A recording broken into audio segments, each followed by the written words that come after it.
안녕하세요. 제 이름은 키아나입니다. 저는 여러분의 생각을 바꾸려고 온 게 아니에요.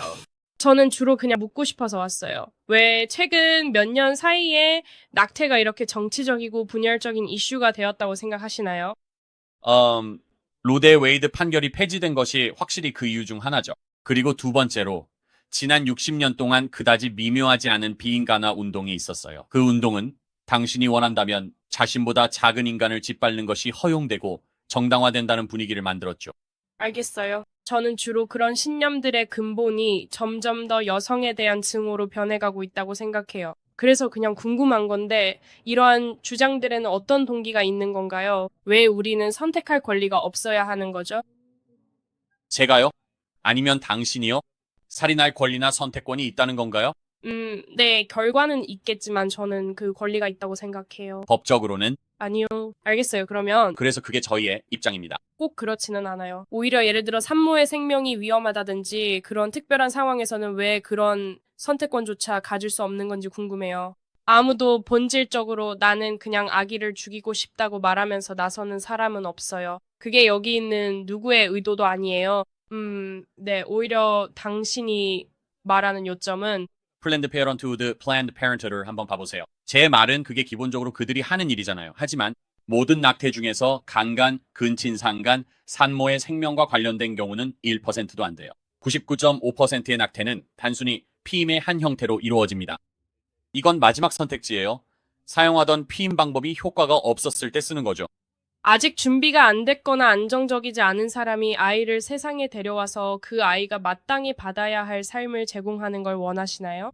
그런 상황에서도 그들이 여전히 아이를 낳기를 바라시나요? 당연히 의심의 여지 없이요. 모든 생명은 살아갈 도덕적 의무가 있다고 생각합니다. 그래서 이 상황을 한번 가정해 보고 싶어요. 그러니까 당신 말은 이 모든 게 산모의 권리, 산모의 선택에 달려 있다는 거죠. 자궁 안에 있는 인간이 정확히 언제부터 인간이라고 생각하시나요? 그렇지 않으면 인간이 아니었다가 비로소 인간이 되는 거잖아요. 그 경계는 언제 넘는 건가요? 저는 대략 임신이기에서 3기쯤이라고 생각해요. 알겠습니다. 여러분, 서로 존중해 주세요. 그런데 왜 그때인가요?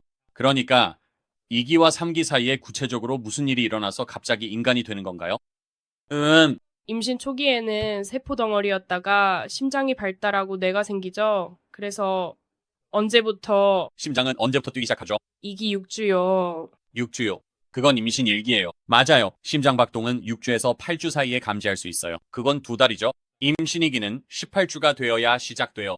뇌파는 10주에 감지할 수 있어요. 그렇다면 왜 2기와 3기라고 생각하시나요? 왜냐면 그때가 아기가 더 많이 발달한 시기이기 때문이라고 말씀드리는 거예요. 예를 들어 그 논쟁에서 돌고래 태아와 인간 태아의 사진을 보여줬을 때 둘의 차이를 구분하지 못하셨잖아요. 하지만 그게 그렇다고 해서 인간이 아니었다는 뜻은 아니죠. 제가 말하고 싶은 게 바로 그거예요. 아직 발달하지 않은 상태라는 거죠. 같은 개념이에요. 만약 그 사람의 삶과 복지가 걸려 있다면 왜 그렇게 해야 하죠? 하지만 우리는 두 가지 다른 이야기하고 있는 거예요. 산모의 생명이 위험한 경우는 정말 드물어요. 그건 드문 일은 아니에요. 산모의 생명을 위해 낙태가 이루어지는 경우가 얼마나 된다고 생각하세요? 매년 150만 건의 낙태 중에 얼마나 된다고 생각하세요? 잘 모르겠어요. 150만 건 중에서 150만 건 중 정말 500건도 안 돼요. 그리고 참고로 그중 대부분은 제왕절개로 출산할 수 있었던 아기들이에요. 제왕절개가 뭔지 아세요? 그러니까 만약 아기가 28주인데 산모의 생명이 위험하다고 한다면 제왕절개로 출산할 수 있는데 왜 아기를 낙태해야 하죠? 만약 출산이 가능하다면요. 하지만 그 선택지가 주어지지도 않아요. 그들은 낙태 시술자에게 간다고 했어. 이건 본질적으로 우리가 정치적으로 다뤄야 할 문제예요. 아무도 아이들을 죽이자고 아기들을 죽이자고 말하는 사람은 없어요. 하지만 잠깐만요. 우선 만삭에 가까운 낙태는 매우 흔하고 자주 일어납니다. 그렇게 흔하진 않아요. 그러니까 다시 말해서 얼마나 1년에 몇 번이나 일어난다고 생각하세요? 만삭에 가까운 낙태요? 네, 1년에 수만 건씩 일어난다고 안 해요. 1년에 수만 건씩은 아니죠. 생명의 위협 때문에 수만 건씩 일어난다고는 말할 수 없어요. 그런데 궁금한 게 있는데 아까 복지에 대해 더 얘기해 주실 수 있나요?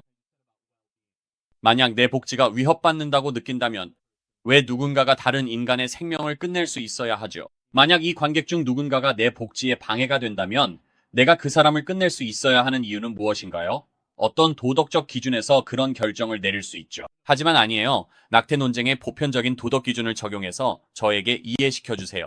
만약 제가 지금 임신을 하게 된다면 그 아이에게 마땅히 누려야 할 삶을 줄 수 없을 거예요. 왜냐하면 어떻게 임신하게 됐나요? 어떻게? 사건 여전히 일어나잖아요. 당신 같은 남자들 그런 일 없겠죠. 피임을 할 수도 있잖아요. 잠깐만요. 이건 중요한 포인트입니다, 여러분. 하지만 잠깐만요.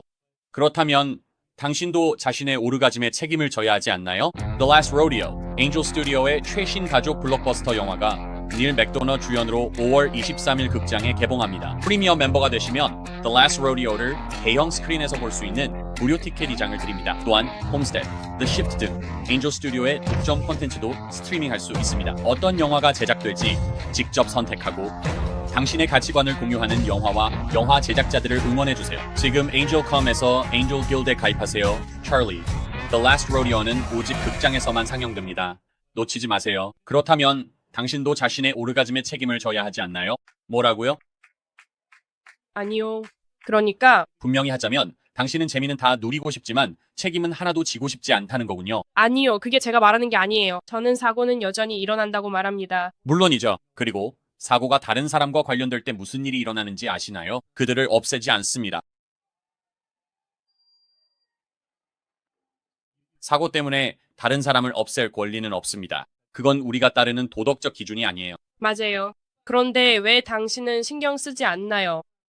그 인간의 삶의 결과에 대해서 말이죠. 물론이죠. 저도 신경 써요. 아니, 제 말은 당신은 신경 쓰지 않아요. 만약에 제가 지금 아이를 낳는다고 해도 저는 그냥 대학생이라서 그 아이가 끔찍한 환경에서 살아가게 될 거예요. 왜 신경 쓰지 않으시죠? 왜 그런 시설에 자금을 지원하지 않으시나요? 잠깐만요. 우리가 믿는 모든 것은 그 아이의 삶을 더 좋게 만들기 위한 것입니다. 더 많은 경찰이 있는 더 안전한 거리, 더 나은 학교와 학교 선택권을 갖게 하고 싶어요. 그 아이가 읽고 배울 수 있도록 더 강한 교회에서 아이가 강한 신념을 배울 수 있도록요. 그게 중요할까요? 만약 제가 이 아이를 위한 집을 마련할 수 없다면요.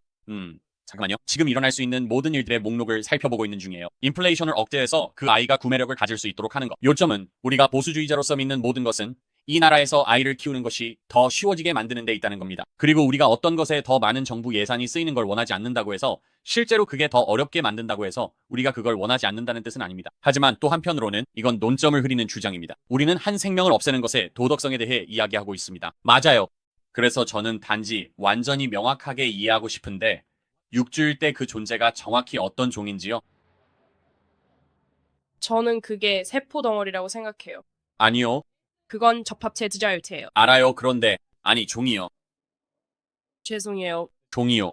동물계에 속한 모든 것은 종이 있습니다. 우리는 호모사피엔스이고 당신이 악어일 수도 있지만 그러면 그건 무엇인가요?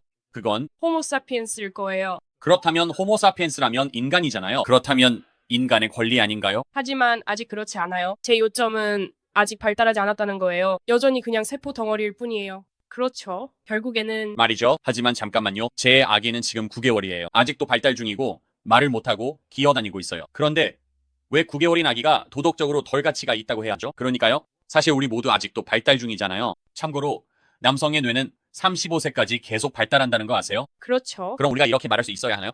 미안하지만 네가 21살이니까 널 없앨 수 없었어. 그게 더 그러니까 내가 그 아이에게 마땅히 누려야 할 삶을 줄 수 없다면 왜 그 아이를 세상에 데려오는 거죠? 알겠어요? 이게 제 마지막 질문이 될 거예요. 이 부분에 대해 한번 생각해 보셨으면 해요. 만약 한 싱글맘이 2살짜리 쌍둥이를 키우고 있는데 어느 날 아침에 일어나서 더 이상 못하겠어. 이 아이들에게 마땅한 삶을 줄 수 없어라고 말한다면요. 하지만 그게 현실은 아니잖아요. 그렇다면 그녀가 산탄총을 들고 두 아이를 죽여도 된다고 생각하시나요? 아니요. 당연히 안 되죠. 그래서 저는 6주 된 두 아기를 없애는 것도 받아들일 수 없다고 생각해요. 도덕적으로는 똑같은 일이기 때문이죠. 단지 한 아이는 더 크고 한 아이는 더 나이가 많고 한 아이는 자궁밖에 있을 뿐이에요. 둘 다 인간이고 2살짜리 아이를 죽이는 건 절대 안 된다고 느끼는 무언가가 당신 안에 있잖아요. 그거예요. 그게 바로 당신의 영혼이 말하는 거예요. 제가 하려는 건 이성적 사고와 당신의 영혼을 연결해서 똑같이 받아들일 수 없다는 감정을 갖게 하려는 겁니다. 아니에요. 초음파에서 쌍둥이를 볼 때 제 생각엔 당신이 이 문제를 과학적으로 보기보다는 감정적으로 보고 있는 것 같아요. 자, 다시 말하지만 당신이 그렇게 믿을 수는 있죠. 사실 저는 굉장히 이성적으로 보고 있어요. 인간의 생명이 언제 시작되는지 분단위까지 말씀드릴 수 있지만 당신은 대략적인 범위만 제시하잖아요. 당신의 생명은 출생이 아니라 수정 순간, 즉 태어나기 약 9개월 전에 시작된 거예요. 그건 당신 의견이잖아요. 아니요, 사실 그건 과학의 의견이에요. 당신의 눈동자색, 피부색, 취향, 욕구, 바람, 관심사까지 모두 그때 결정되거든요. 내향적인지 외향적인지도요. 키가 클지 작을지도 그때 이미 결정돼요. 모든 것이 그 순간에 결정된 거예요. 왜냐하면 그때 당신의 DNA가 형성됐고 그게 바로 인간으로서의 당신을 구분짓는 표식이기 때문이죠. 우리가 인간 유전체를 분석하면서 당신에 관한 모든 것을 알게 됐어요. 심장병에 걸릴 소질이 있는지, 키가 클지 작을지, 체격이 크거나 마를지 이런 모든 것이 다 정해져 있죠. 이 모든 게 디옥시리보액산, 즉 DNA에 들어 있습니다. 그리고 DNA는 6주, 8주, 10주, 20주에 시작하거나 멈추는 것이 아닙니다. 수정되는 순간부터 시작됩니다. 그때 바로 당신이 형성된 거예요. 그때부터 당신은 이 세상에 존재하게 되었고 보호받을 가치가 있는 존재가 된 겁니다. 시간 내주셔서 감사합니다.